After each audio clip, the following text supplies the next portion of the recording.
La question 16, elle disait, l'endothélium, est-ce que c'est un épithélium simple? Donc c'est une question normalement à laquelle on avait déjà répondu. Et bon, j'ai voulu un peu vous montrer quelques tissus pour en profiter en même temps en répondant à cette question. Alors, l'épithélium ou bien l'endothélium, on le trouve au niveau des vaisseaux, à savoir les vaisseaux sanguins et les vaisseaux lymphatiques, mais aussi au niveau de la cavité cardiaque. Et au niveau de la cavité cardiaque ou bien au niveau du cœur, cet endothélium il prend le nom d'endocarde. Donc je commencerai tout d'abord par les vaisseaux. Donc on va voir, comme vous savez déjà, donc les vaisseaux il y en a plusieurs types. Il y a les tout petits vaisseaux qu'on appelle les capillaires. Il y a aussi les artères et les veines. Donc on commencera par les capillaires. Donc pour ceci on va voir une coupe de la langue qui est là. Alors on a choisi cette coupe parce que il est plus facile de trouver des capillaires entre les fibres musculaires. Alors toutes les parties que vous voyez qui sont colorées en rouge ou bien en rose, c'est des fibres musculaires et entre elles on pourra facilement trouver des capillaires. Je vais essayer de trouver quelques-uns. Alors par exemple ici, comme vous voyez, on a une petite formation arrondie avec une lumière au centre. Donc ça, c'est un capillaire. Et ce qui va former la paroi de ce capillaire, c'est un revêtement endothélial qui est dans ce cas formé par une seule couche de cellules. Donc on voit un seul noyau de cellules endothéliales. Alors déjà, c'est évident le fait que le revêtement il est fait d'une seule couche parce que je vois déjà un seul noyau. Donc ça doit être un épithélium qui est simple. Donc là, un autre exemple, mais avec un capillaire qui est un peu plus grand que celui-là, parce que je vois une lumière plus ou moins plus grande avec la présence de deux noyaux au lieu d'un seul. Je vais chercher s'il y a d'autres exemples. Alors, donc voilà un capillaire toujours, mais qui est là coupé de façon longitudinale, parce que je vois le long du capillaire avec la lumière qui est au centre, et on voit aussi quelques globules rouges. Il y en a un ici et un autre à ce niveau. Et ce qui est important pour nous, c'est voir le revêtement qui est là, et là, de part et d'autre de la lumière, on voit qu'on a une seule couche de noyau, donc une seule couche de cellules, qui sont des cellules pavimenteuses, d'accord, qui sont aplaties. Donc voilà un exemple de cellules pavimenteuses de l'endothélium, et ici un autre. Donc ça a été pour les capillaires. Alors, pour les artères, je vous montre un exemple d'artère vraiment de grand calibre. C'est les plus grosses artères du corps, ce qu'on appelle les artères élastiques. Alors, un exemple d'artère élastique, c'est celui de l'aorte. Donc ça, c'est une coupe qui est faite au niveau de l'aorte. On voit la lumière au centre. Et puis tout ça, c'est la paroi de l'aorte. Alors, ce qui nous intéresse, c'est l'épithélium qu'on trouve à ce niveau. Ça veut dire l'endothélium. Et on va trouver où l'endothélium? C'est au niveau de l'interface entre paroi et lumière. Ça veut dire c'est à ce niveau. Alors on agrandit plus pour voir les détails des cellules qui forment cette couche et on voit que on a des cellules qui sont pavimenteuses, ça veut dire qu'elles sont aplaties. On a du mal à voir le cytoplasme. Ce qui paraît dans toute la cellule, c'est surtout son noyau qui fait protrusion, qui est un peu projeté vers la lumière. Donc voilà un exemple de cellule pavimenteuse, un autre, un autre, un autre, un autre. Donc c'est toujours la même chose, qu'on soit au niveau d'un capillaire ou bien d'une artère de grande taille. On passe à l'artère musculaire. La artère musculaire, on l'a appelée comme ça parce que c'est une artère qui comporte une paroi musculaire épaisse. Et voilà, là aussi, on a ces mêmes cellules endothéliales. Donc toujours une seule couche de cellules qui sont disposées l'une à côté de l'autre, avec surtout le noyau qui est visible parce que le cytoplasme il est aplati.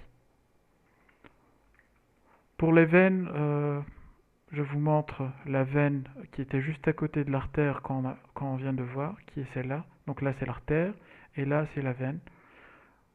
La différence en gros c'est en regardant la couche musculaire, ici on a du muscle qui paraît en rose qui est plus compact, ça veut dire on a des cellules qui sont donc à proximité l'une des autres et on ne peut pas voir d'espace entre elles. Ça veut dire toute cette masse de parois, elle paraît presque en une seule couleur qui est rose. Alors par contre, au niveau de la veine, on a ce caractère qui est un peu séparé des cellules musculaires par un tissu conjonctif, qu'on voit ici qui est en vert. Alors ce qui est important pour nous là aussi, c'est de voir l'endothélium qui est au contact de la lumière qui est à ce niveau. On peut d'ailleurs voir quelques globules rouges qui sont au niveau de la lumière. Et puis au niveau de l'endothélium, c'est toujours le même caractère des cellules qui sont disposées en une seule couche avec des noyaux qui font protrusion au niveau de la lumière. Alors vaisseau lymphatique, c'est la même chose. Donc je vous montre une coupe qu'on a fait au niveau du tissu mammaire. C'est un exemple de tissu où on trouve une abondance particulière en vaisseau lymphatique. Alors les vaisseaux lymphatiques à faible grossissement, ça a l'aspect de déchirure, de lumière, qui paraissent blanches, vides et qui ont un aspect irrégulier, d'accord? Donc c'est comme une déchirure au niveau du tissu. Donc voilà un exemple d'un vaisseau lymphatique, voilà un autre. Alors on agrandit un peu pour voir les cellules endothéliales, ça veut dire les cellules qui tapissent cette paroi, et on voit qu'on a le même caractère de cellules, ça veut dire toujours des cellules qui sont pavimenteuses et aplaties. On a du mal à voir le cytoplasme, et c'est surtout le noyau qui est visible, qui est projeté au niveau de la lumière. Alors à la différence des artères et des veines et des capillaires, au niveau lymphatique, les cellules endothéliales sont un peu plus espacées. Donc si vous constatez au niveau de cette région, on a carrément une absence de cellules endothéliales. D'accord. Et puis au niveau de la cavité cardiaque, comme je viens de le dire, l'endothélium au niveau de la cavité cardiaque, ça prend le nom d'endocarde. Donc ici, on est supposé voir la lumière du cœur et si on agrandit, par exemple ici, on va voir que là aussi on a ces mêmes cellules qu'on venait de voir qui sont pavimenteuses et qui sont disposées en une seule couche. Donc, réponse à la question, c'est que l'endothélium, c'est effectivement un épithélium qui est simple parce qu'il est formé d'une seule cellule et c'est toujours un épithélium qui est simple pavimenteux. Bon, à part certaines exceptions où on a des cellules qui sont un peu plus hautes, qui sont un peu plus cubiques. Mais en général, c'est épithélium simple et pavimenteux. Alors, la question qui suit, c'est quelle est la différence entre trois modes de sécrétion, holocrinie, apocrinie et mérocrinie. Alors, je vais commencer tout d'abord par holocrinie. Donc, holocrinie, en fait, je vous mets juste à côté, entre parenthèses, des exemples de glandes qui assurent tel ou tel mode de sécrétion. Donc, l'holocrinie, en fait, c'est une sécrétion qui est un peu particulière. C'est des vésicules de sécrétion qui vont s'accumuler au niveau de la cellule et ils vont continuer à s'accumuler jusqu'à élimination de tous les organites et du noyau de la cellule. Et donc en fin de compte, on aura une cellule qui va se transformer en totalité en une vésicule de sécrétion qui va être par la suite éliminée en entier. D'accord? Donc c'est toute la cellule qui va se transformer en une vésicule de sécrétion. Alors, on va voir comme exemple ici la glande sébacée. La glande sébacée, c'est une glande qui est annexée à la peau. Donc, pour l'observer, on va voir un prélèvement de la peau. Donc, on voit ici, c'est le milieu extérieur, c'est la surface corporelle et donc c'est l'extérieur du corps. Là, tout ça, c'est la peau. On a, comme on a déjà vu dans la dernière séance, la peau, elle est faite de trois couches distinctes qui sont donc l'épiderme, ici, qui est en rose. On a le derme qui paraît ici en bleu parce qu'il contient du tissu conjonctif et dans cette coupe on a utilisé le trichrome bleu. Et on a au niveau profond le départ ou bien l'apparition de tissu adipeux, ce qui témoigne qu'à ce niveau on est au niveau hypodermique. Alors, les glandes sébacées, elles sont là. C'est les formations glandulaires qui ont une forme alvéolaire qu'on observe. Et puis ce phénomène de sécrétion par holocrinie, on va mieux l'observer ici. Alors, ce qui va faciliter ceci, c'est surtout la comparaison entre les cellules qui se trouvent au niveau de la base, ça veut dire les cellules les plus éloignées par rapport à la lumière qui est là, on les compare aux cellules qui sont les plus proches de la lumière. Donc on voit qu'au début, on va commencer par des cellules qui sont de petite taille, avec un cytoplasme qui est rose, qui est éosinophile, avec un noyau central. Alors, au fur et à mesure qu'on avance vers la lumière, on remarque déjà une augmentation de la taille des cellules, Leur cytoplasme il devient pâle parce que c'est un cytoplasme qui se remplit progressivement de petites vacuoles. Donc ces vacuoles, en fait, elles sont remplies de sébum qui est le produit de sécrétion de la glande sébacée. Et ce qui va se passer pour le noyau, c'est qu'il va être progressivement comprimé par ces vésicules. Donc vous voyez par exemple des noyaux ici qui sont proches de la lumière, on voit qu'ils sont comprimés, leur couleur elle devient plus foncée et leur taille elle devient plus petite. On parle alors de noyaux qui sont pycnotiques. Et ça continue comme ça jusqu'à un écrasement total de ce noyau et on voit que ici, à proximité de la lumière, il y a toute la cellule qui se transforme en un sac rempli de sébum qui va être par la suite éliminé au niveau de la lumière. Donc c'était le premier mode de sécrétion. Alors on a le deuxième mode qui est l'apocrinie. Alors l'apocrinie, on le trouve au niveau des glandes mammaires, ça veut dire les glandes qu'on trouve au niveau du sein, et la glande sudoripare. Donc c'est quoi? Comme vous voyez sur le schéma à droite, ça consiste à une accumulation de vésicules de sécrétion, c'est ce qu'on voit ici en jaune, au niveau du pôle apical. Donc ça, c'est la cellule épithéliale avec un noyau qui est localisé au niveau du pôle basal. Et là, c'est son pôle apical. Alors puis, pour dégager, pour libérer ces sécrétions, on aura ici les sécrétions qui vont être décapitées, donc avec la partie de la membrane cytoplasmique adjacente et toute cette partie apicale de la cellule qui va être éliminée sous forme de sécrétion. Donc c'est un peu une forme euh, moins intense, si on veut dire, de l'holocrinie. Holocrinie, c'est toute la cellule qui va être éliminée. Apocrinie, c'est uniquement son pôle apical qui va être éliminé. Alors pour ceci, on va voir un exemple de prélèvement qu'on a pris au niveau de la région axillaire. Alors au niveau du creux axillaire, la peau, elle est caractérisée par la présence de glandes qu'on appelle des glandes sudoripares apocrines, ou bien aussi faussement apocrines. Alors, on agrandit un peu. Première constatation au niveau de cette glande, c'est que c'est des glandes qui sont dotées d'une lumière qui est importante. Alors pourquoi? Parce que les cellules sécrétrices, elles ont des pôles apicales qui vont se détacher. D'accord? Donc on va commencer par une cellule qui est plus ou moins cylindrique. Et quand elle va sécréter, on aura un détachement de cette partie apicale, vous la voyez, donc on a un contenu qui est éosinophile, c'est le produit de sécrétion de la glande qui va être éliminé en entier, ce qui explique la réduction de la hauteur de la cellule. Donc on aura une cellule qui est cubique. Donc là, donc on va sur plusieurs glandes, donc cet aspect de sécrétion éosinophile qui s'accumule au niveau du pôle apical avant que ça soit détaché. Troisième et dernier mode, c'est le mode qui est le plus fréquemment observé dans différentes glandes, c'est le mode de mérocrinie.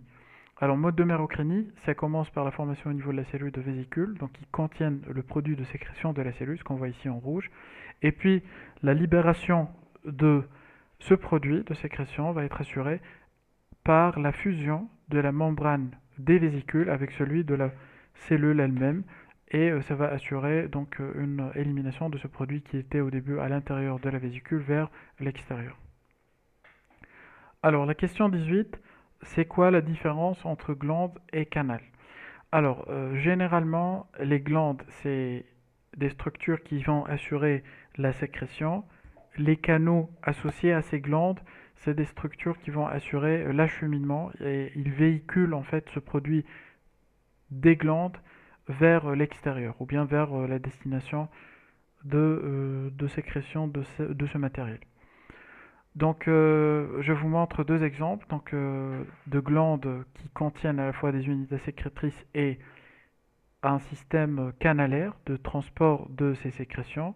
Premier exemple, c'est celui d'un organe qu'on a déjà vu hier, c'est celui de la glande salivaire. Donc ici, c'est l'exemple de la parotide, avec deux parties qui sont distinctes. Donc on a ces formations de petite taille qui sont dites en acinie, qui sont les glandes, et on a d'autres structures qui ont plus ou moins une lumière visible, qui sont les canaux, d'accord? Donc les canaux excréteurs. Alors déjà, ce qui est important aussi à mentionner, c'est que puisque les glandes, ce qu'on voit ici dans la partie basse de l'image, c'est des structures qui sécrètent, donc normalement on devrait avoir un aspect je ne sais pas si vous pouvez le remarquer, un aspect qui est plutôt granulaire. Alors pourquoi granulaire? C'est un aspect qui témoigne de la présence de vésicules à l'intérieur du cytoplasme des cellules. Donc ça explique, ou bien c'est dû au fait que c'est des cellules qui vont synthétiser ces vésicules et puis les excréter. Et puis le canal, il ne va pas avoir cette caractéristique, et donc on aura un caractère qui est éosinophile et homogène des cellules qui vont le tapisser. Au niveau de ce canal, on peut voir un matériel qui est éosinophile au centre, qui correspond au matériel qui est synthétisé par ces glandes et qui a été par la suite sécrété au niveau du canal. Alors deuxième exemple de glande, c'est celui de la glande sudoripare. C'est aussi une coupe qu'on a vue hier. Et donc à ce niveau, on a dit que les glandes sudoripares, on va les trouver au niveau du derme et aussi au niveau de la jonction entre le derme et l'hypoderme. Donc l'hypoderme, on a dit, c'est la partie de la peau là où on aura un tissu graisseux, et le derme, c'est la partie juste en haut, donc qui contient des fibres de collagène. Alors au niveau de la jonction, on va trouver des structures comme ça, qui sont les glandes sudoripares avec leurs canaux. Alors ici, on a deux aspects qui sont différents. Alors ici, on a la glande sudoripare, alors qu'ici, on a le canal sudorifère. Donc ça, c'est le canal qui va acheminer le produit de sécrétion de ces glandes, qui est bien sûr la sueur, vers l'extérieur du corps. Et ça, c'est la partie qui va sécréter ou bien produire cette sueur. Alors sur le plan morphologique, ça veut dire aspect, la différence, on pourra la faire en se basant sur plusieurs critères. Alors déjà, l'intensité de la coloration. Alors la glande, généralement, elle est beaucoup plus claire par rapport au canal. Donc le canal est foncé, la glande, elle est claire. Deuxième des choses, alors au niveau de la glande, on a une couche de cellules musculaires différenciées qu'on appelle les cellules myoépithéliales. Donc c'est cette couche un peu de cellules éosinophiles plus ou moins foncées qui font le tour de la glande. Et puis l'aspect aussi des cellules, la glande a des cellules luminales qui sécrètent, qui sont cylindriques. D'accord? Donc on voit une hauteur qui est importante des cellules.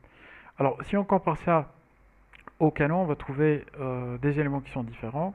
Déjà, les cellules elles sont cubiques, pas cylindriques. Deuxième des choses, c'est pas un épithélium glandulaire qui est doté de cellules myoépithéliales, mais c'est un épithélium qui est bistratifié.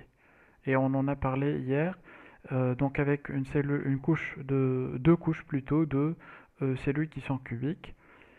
Et voilà, donc c'était généralement les différences entre canal sudorifère et glande sudoripare.